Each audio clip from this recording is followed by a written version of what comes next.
Independence,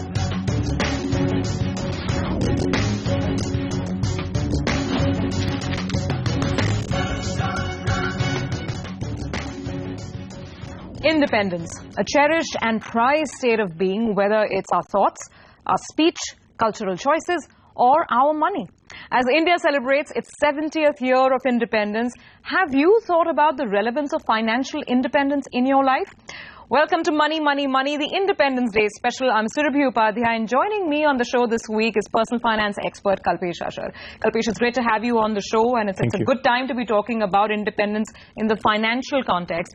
And you know, that's a thought that really crossed my mind. We take a lot of things for granted. We take liberty for granted. But explain to us what one really should understand when it comes to financial independence. Is it just about having money in the bank, or I'm sure there's something more to it than that? So that's a very interesting term, financial independence. And to put it in real perspective, seriously what I feel about it is that financial independence is more of a journey rather than a destination. Because at any stage of your life, if you are equipped with the right knowledge or the right equipment or the right know-about of what you're doing financially, I think you really won't struggle. And independence is always there for the taking. So I always see it as a process which is ongoing. And if there are certain factors which a person could imbibe, financial independence is always awaiting him. You know, I'll give you perhaps my very simple definition of it as well. I guess it's and correct me if I'm wrong, but perhaps it's a way of realizing a lot of your life dreams. It's not just about the next, asset or the next car or the next holiday, but it's also about the liberty to really create your own life. Would you look at it that way? Exactly. I think you're spot on. Because basically what do we mean by independence is doing the things which you desire at that point of time. So having the right, artillery at your beck and call financially is when you would be able to realize your dreams or your goals. So, well, let me tell viewers that we've made KALPESH draw up a 5-point roadmap on how to gain financial independence, and of course to assess whether you are actually currently financially independent or not. So let me come to the second question first. What are the yardsticks that tell you that yes, I'm quite all right, I think I have financial independence? Yeah, okay. So to start off the 5-point things which you mentioned, very frankly speaking, you start with something which is non-financial. So financial awareness leads the pack. And when you say financial awareness is something which can be further classified into two parts, which is the internal financial awareness and the external financial awareness. I'll talk about the internal part first, which is basically understanding your own financial profile at whichever life stage you are. And when I say understanding is actually implementing your actions based on it.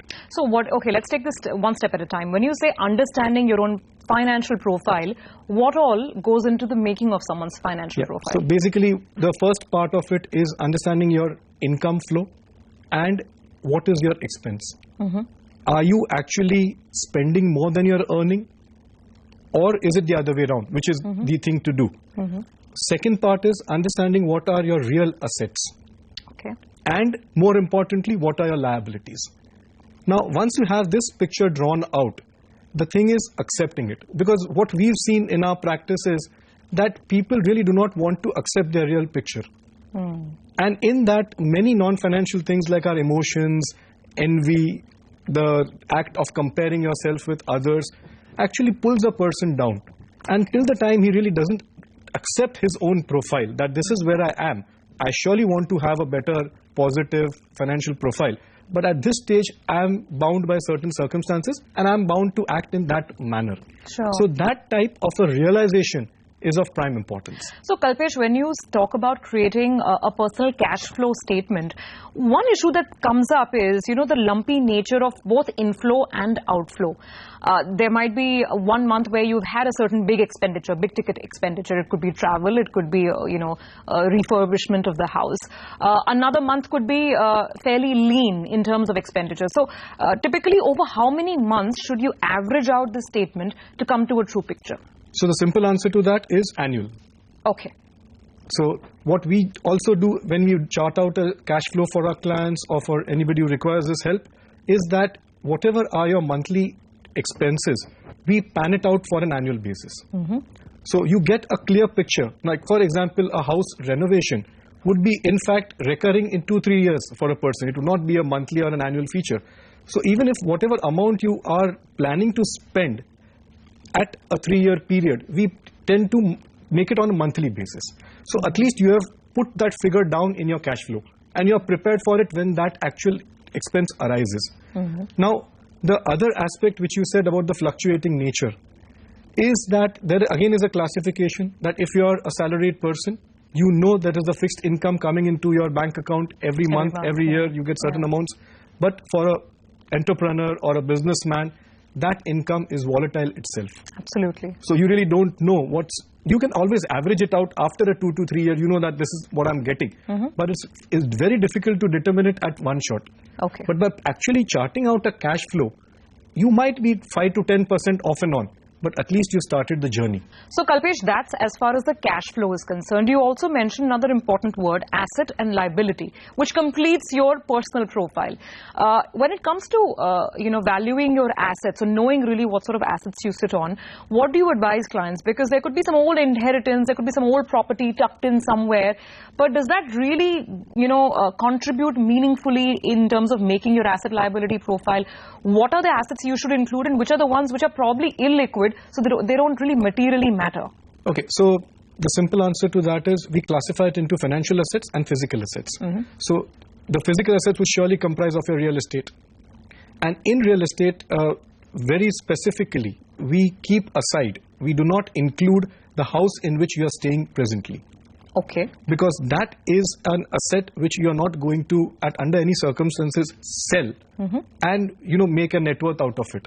Okay. Or trade it for something else. Sure. So if you have in real estate, say a couple of other properties besides your residence, we include that as a part of your real estate portfolio. When it comes to financial assets, all the paper assets which we say, you can always start with actually including your existing bank balances, going to your fixed income securities, going into your equities in terms of equity mutual funds or direct equity if you're purchasing, going into small saving schemes, which is all your post office investments and the conservative investments.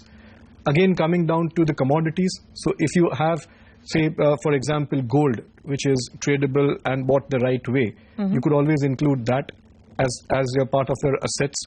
So that all is part of assets. Okay. And when it comes to liabilities, it's always the EMIs which are the loans which you've taken, the credit card outstanding. Sure. In certain cases, to be very realistic, if you have taken a personal loan from a friend.